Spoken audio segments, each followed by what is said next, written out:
So if you suffered through my Easter video, then you'll know that I have a hard-on for redeemed villains. So Thunderbolts was a treat.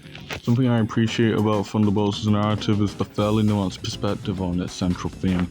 It's not the first film in the MCU to explore darker themes about depression, regret, self-hatred, and nihilism, but I appreciated the execution more than the implementation of the themes themselves. Now obviously there's tons of mature media out there for all the real cinephiles out there, with like transcending levels of writing complexity and cinematography and whatever, but just within the comic book media space that I've consumed, Thunderbolts was among the more like developed that I've personally been able to witness. Unlike other superhero stories where the solution is to beat your darker side into submission and reject it, Thunderbolt suggests that you have to embrace it as part of yourself and make peace with it.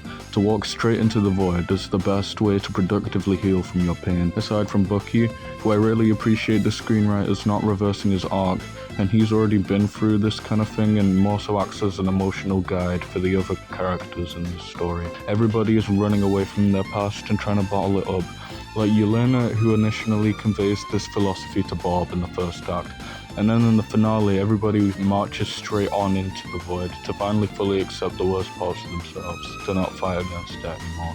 The main antagonist of the movie is this kind of sense of purposeless and nihilism haunting every protagonist in varying degrees, physically characterized by the void.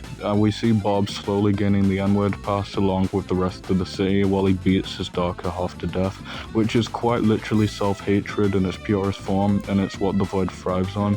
And it turns out that the actual way to beat the void is to embrace the emotional connections in your life. By the final act, all of the protagonists reject their nihilism and self-hatred by reasoning that if they've been able to connect with each other, then it's possible that they actually do matter. So they symbolically and physically fill each other's void. They quite literally use the power of friendship to defeat the villain, which, you know, we've seen lots of times before, but I liked it here just because of the subtext. Wait, no, actually, I lied. The best part about this movie was Transmaster.